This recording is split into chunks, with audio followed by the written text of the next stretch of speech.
Bismillahirrahmanirrahim. Assalamualaikum warahmatullahi wabarakatuh. Alhamdulillahirabbil alamin, wassalatu wassalamu ala sayyidina Muhammadin wa ala alihi wa sahbihi ajma'in, amma ba'd. Apa kabar santri-santriku yang soleh? Semoga semuanya masih dalam keadaan sehat walafiat. Amin ya rabbal alamin. Insyaallah pada video kali ini kembali kita akan melanjutkan pertemuan kita pekan yang lalu, yakni terkait dengan kesempurnaan rukun Islam dengan haji dan umroh. Baik anak-anak sekalian, mari kita mengawali perjumpaan kita dengan bersama-sama berdoa. Bismillahirrahmanirrahim. Rabbi zidna ilman warzuqna fahman. Rabbi syrah li sadri wa yassir li amri wahlul 'uqdatam min lisani yafqahu qawli. Amin ya rabbal alamin. Orang bijak mengatakan, orang-orang yang berhenti belajar akan menjadi pemilik masa lalu. Orang-orang yang masih terus belajar akan menjadi pemilik masa depan. Semoga ananda semua yang sampai saat sekarang ini tak pernah bosan belajar meskipun di rumah adalah calon-calon pemilik masa depan. Amin ya rabbal alamin. Baik ananda sekalian, pada pertemuan yang lalu telah kita pelajari peta konsepnya, kemudian pengertian haji juga telah kita selesaikan. Dalil dan syarat haji juga telah saya bahas. Kemudian syarat wajib haji dan syarat sah haji ini yang terakhir. Nah, sekarang kita akan masuk ke poin yang keempat, yaitu rukun haji. Anda sekalian, tahukah Anda bahwa rukun haji itu ada berapa? Ya, jawabannya ada 6.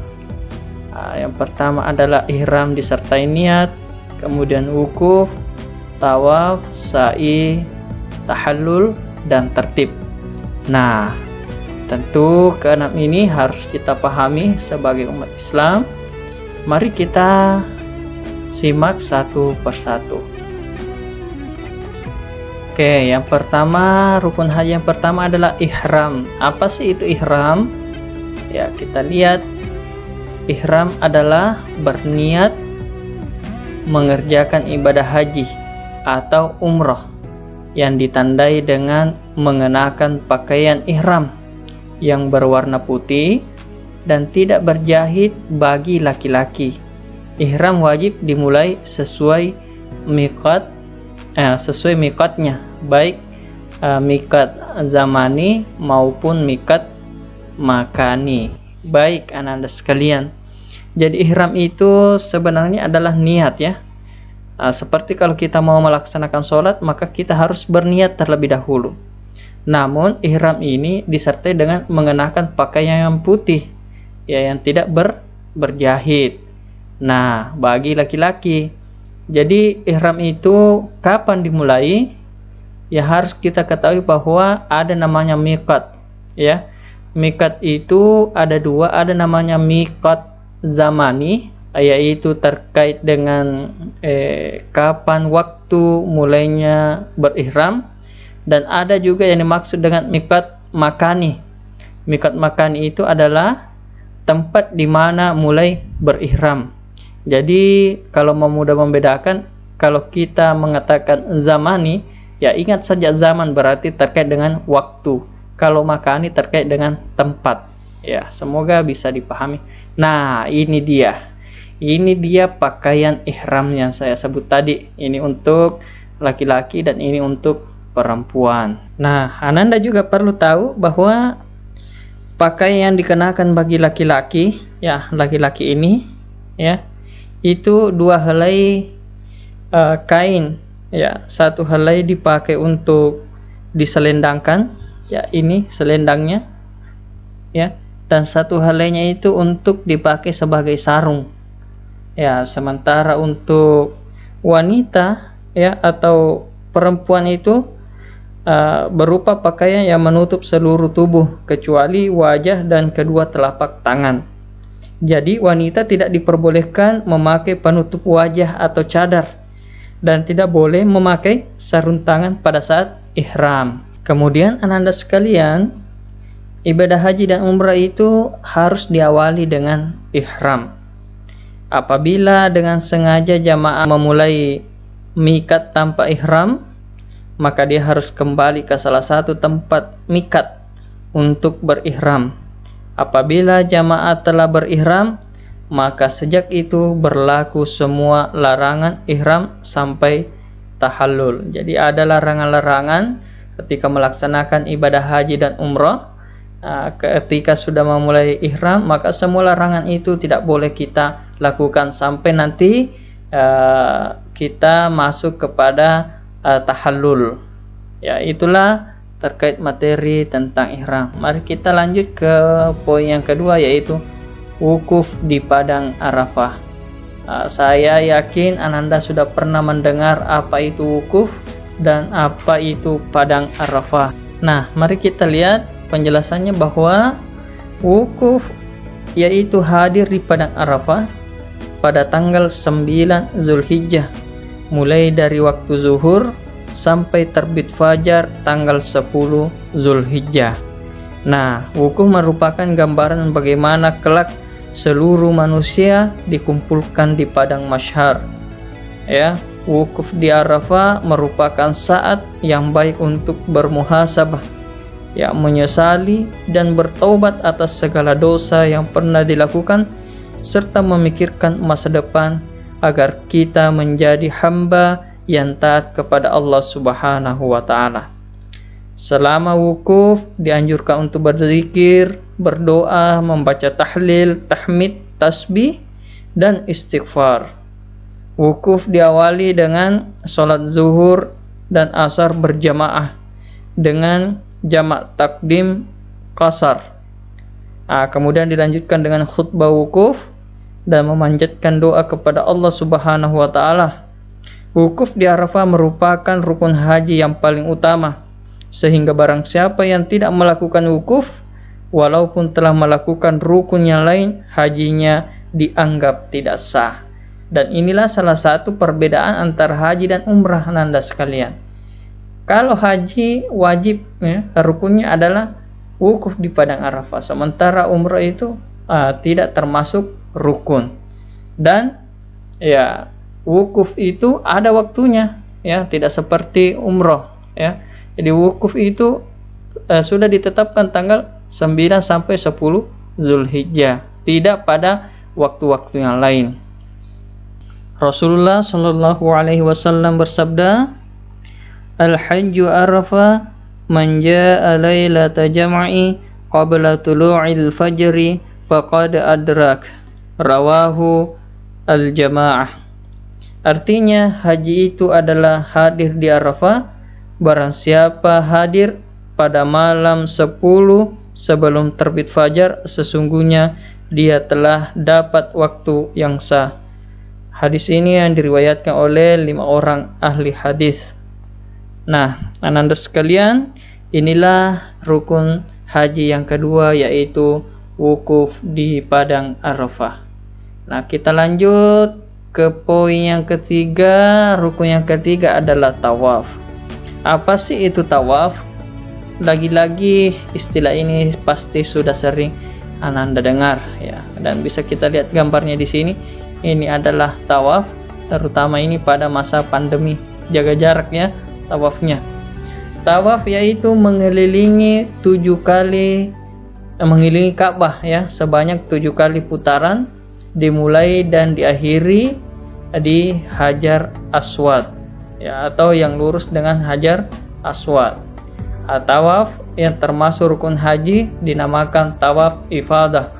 Anda sekalian, juga putaran daripada tawaf ini, ya, itu berbanding terbalik dengan putaran arah jarum jam.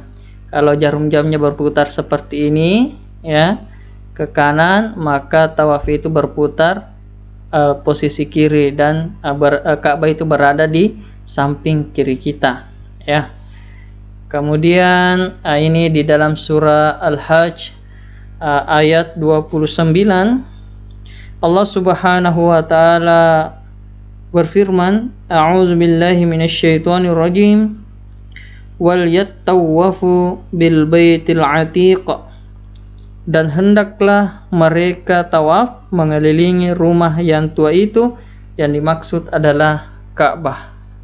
Ya, kemudian masih terkait dengan tawaf, di sini ada syarat tawaf ifadah, ya, yang termasuk rukun daripada haji adalah tawaf ifadah. Yang pertama adalah menutup aurat. Yang kedua adalah suci dari hadas dan najis. Kemudian ketika sedang tawaf, Ka'bah berada di sebelah kiri orang yang sedang mengerjakan tawaf. Kemudian memulai dari Hajar Aswad, kemudian berada di dalam Masjidil Haram, di luar Ka'bah atau tidak dalam Hijr Ismail. Kemudian mengelilingi Ka'bah sebanyak 7 kali putaran. Ya, ini adalah salah satu contoh dari pelaksanaan tawaf. Iya. Oke, anak-anak sekalian, kita masih berada di tawaf, yaitu macam-macam tawaf. Tawaf ifadah adalah tawaf yang termasuk rukun ibadah haji. Yang kedua adalah tawaf kudum. Adalah tawaf ketika baru tiba di kota Mekah, sebagai penghormatan yang pertama terhadap Ka'bah dan Masjidil Haram.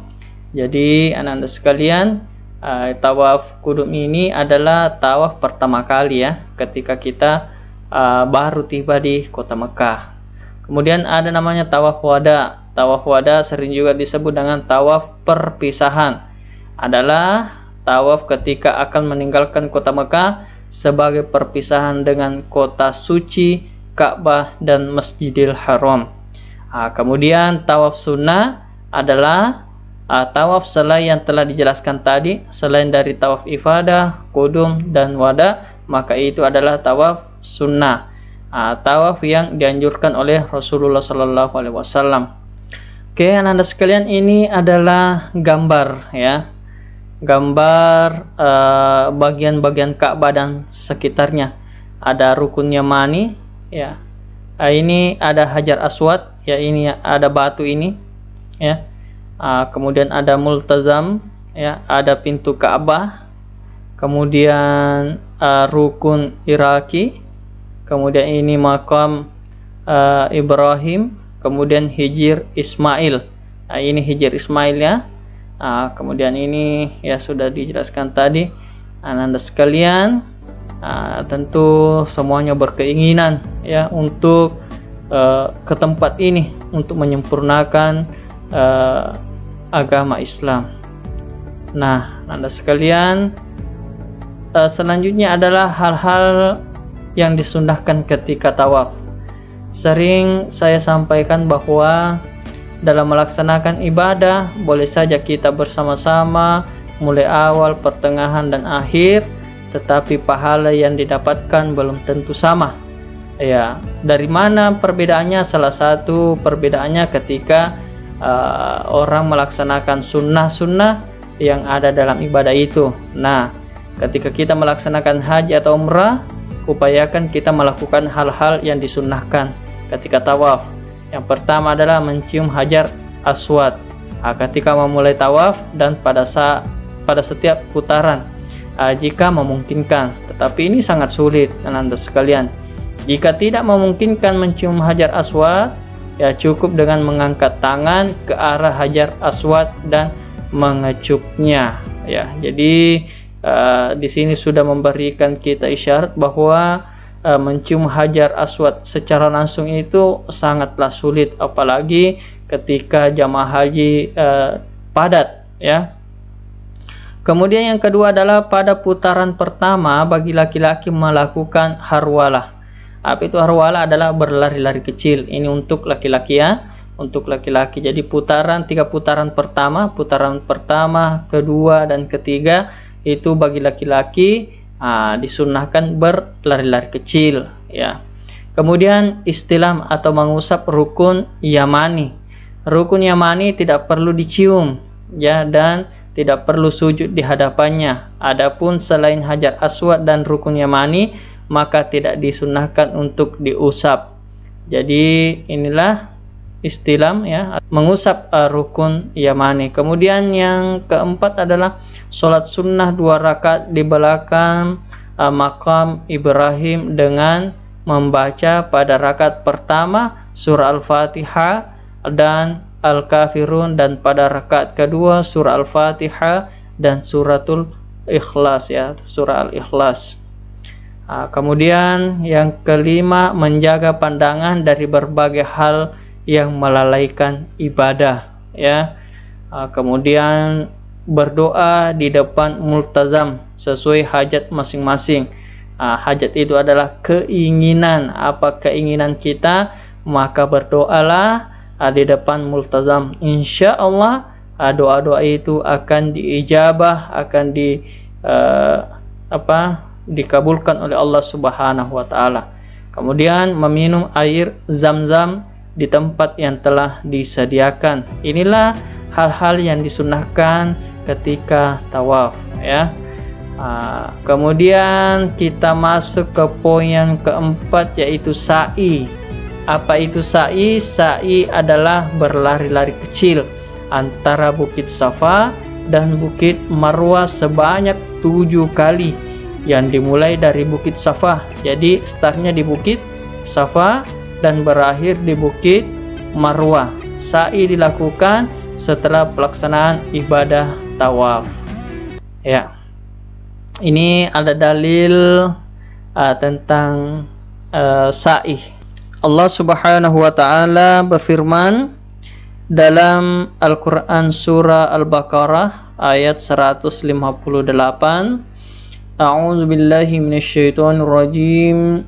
Innas safa wal marwata min sya'airillah faman hajjal baita aw i'tamara fala junaha alaihi ayat tawafa bihima wa man tatawwa khairan fa innallaha syakirun alim. Artinya sesungguhnya Safa dan Marwah adalah sebahagian dari syiar Allah. Maka barang siapa yang beribadah haji ke Baitullah atau berumrah, maka tidak ada dosa baginya mengerjakan sa'i antara keduanya. Dan barang siapa yang mengerjakan suatu kebajikan dengan kerelaan hati, maka sesungguhnya Allah Maha mensyukuri kebaikan lagi Maha mengetahui. Juga Rasulullah sallallahu alaihi wasallam bersabda, Is'au fa innallaha kataba alaikumus sa'ya, rawahu Ahmad. Bersailah karena sesungguhnya Allah mewajibkan sa'i atas kalian. Hadis riwayat Ahmad. Inilah dalil tentang sa'i. Nah, adapun syarat-syarat sa'i, yang pertama didahului dengan tawaf. Jadi sebelum sa'i bertawaflah dulu. Kemudian dimulai dari Bukit Safa dan berakhir di Bukit Marwah. Ya, jangan dibalik.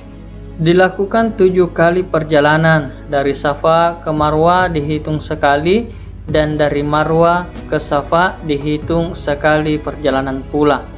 Kemudian dilaksanakan di tempat sa'i, ya, jangan di tempat yang lain. Ya, itulah syarat-syarat sa'i. Selanjutnya masih terkait dengan sa'i, yaitu hal-hal yang disunnahkan ketika sa'i. Yang pertama, setiap melintasi pijar atau pilar hijau, lampu hijau, khusus bagi laki-laki disunnahkan berlari-lari kecil, dan bagi perempuan cukup berjalan biasa sambil berdoa. Jadi anak-anak sekalian, di tempat sa'i itu ada lampu hijau, ya. Ketika kita masuk di daerah lampu hijau itu, khusus bagi laki-laki itu disunnahkan berlari-lari kecil. Jadi tidak perlu lari-lari kecil terus, tetapi ada tempat-tempat tertentu nantinya disunnahkan untuk berlari-lari kecil. Khusus bagi perempuan, ya, cukup berjalan biasa dan berdoa. Ya, doanya Rabbi ghafir warham wa'fu wa takarram wa tajawaz amma ta'lamu innaka ta'lamu ma la na'lam innaka anta Allah al-a'azzal al-akram. Tuhanku, ampunilah, sayangilah, maafkanlah, bermurah hatilah, dan hapuskanlah apa-apa yang engkau ketahui. Sesungguhnya engkau maha mengetahui apa-apa yang tidak kami ketahui. Sesungguhnya engkaulah Allah yang maha mulia dan maha pemurah. Kemudian sunnah berikutnya adalah memperbanyak bacaan kalimatut tauhid, ya, takbir dan doa ketika berada di atas bukit Safa dan Marwah dengan cara menghadap ke arah Ka'bah. Kemudian membaca doa di sepanjang perjalanan Safa ke Marwah. Setiap mendaki bukit Safa dan Marwah dari ketujuh perjalanan hendaklah membaca doa. Intinya perbanyaklah doa. Kemudian selanjutnya rukun haji yang kelima adalah tahallul. Ya, apa itu tahallul? Tahallul yaitu menghalalkan kembali apa-apa yang tadinya dilarang ketika masih dalam keadaan ihram, dengan cara mencukur atau menggunting rambut sekurang-kurangnya 3 helai. Ibarat kita melaksanakan sholat, tahallul ini seperti salam. Ketika kita sholat, ketika selesai salam, maka sholat kita telah selesai. Sama dengan haji. Ketika sudah tahallul, maka seluruh rangkaian haji itu telah selesai. Namun perlu kita pahami bahwa tahallul itu ada 2 macam. Ada namanya tahallul awal dan ada juga namanya tahallul tsani. Tahallul awal itu apabila seseorang melakukan 2 rukun ditambah 1 wajib haji. Jadi setelah melakukan ihram itu rukun haji, kemudian lalu wukuf di padang Arafah juga rukun haji, kemudian dilanjutkan dengan melempar jumrah akabah. Jumrah akabah adalah wajib haji. Ya, berarti 2 rukun ditambah 1 wajib haji. Tahallul awal ditandai dengan memotong rambut, baik secara keseluruhan atau langsung dibotak full, atau hanya sebagian minimal 3 helai rambut. Setelah seseorang tahallul awal, maka telah bebas dari beberapa larangan ihram kecuali hubungan suami istri atau berjima. Jadi ketika tahallul awal, tahallul pertama ini dilakukan, maka sudah hampir secara keseluruhan, ya, larangan haji itu sudah boleh dilakukan kecuali berjima atau berhubungan dengan istri. Yang kedua adalah tahallul tsani. Tahallul tsani ini atau tahallul kedua apabila semua rangkaian rukun haji telah dilakukan, termasuk tawaf ifadah, sa'i haji, ya. Tahallul kedua tidak dilakukan pemotongan rambut, melainkan jatuh dengan sendirinya jika kedua hal di atas telah dilakukan. Ya, setelah tahallul kedua semua larangan ihram telah bebas dari semua larangannya. Jadi sekali lagi bahwa ibarat solat, tahallul ini adalah salam dalam solat itu. Ya, inilah rukun yang kelima daripada haji. Kita masuk rukun yang terakhir adalah tertib. Apa itu tertib? Berurutan dalam pelaksanaan rangkaian ibadah haji, ya, mulai ihram sampai tahallul tsani, kecuali mencukur rambut, ya. Jadi inilah Anda sekalian materi kita pada video kali ini, ya. Tentu pengetahuan materi tentang haji ini memang sangat panjang sekali, maka darinya itu kita mencoba belajar sedikit demi sedikit. Semoga dengan itu bisa menambah pemahaman kita dan memudahkan kita dalam memahami terkait ibadah haji. Baik Ananda sekalian, demikianlah materi kali ini. Insyaallah kita akan lanjut pada pertemuan berikutnya dengan materi wajib haji. Jadi ada namanya rukun haji, ada juga wajib haji. Tentunya kita akan bahas lebih lanjut pada pertemuan yang akan datang. Dan semoga apa yang saya sampaikan pada video kali ini bisa dipahami dan menambah wawasan kita terkait ibadah haji. Mari kita tutup perjumpaan kita dengan bersama-sama membaca Alhamdulillahirabbil alamin, wabillahi taufiq wassa'adah. Wassalamualaikum warahmatullahi wabarakatuh.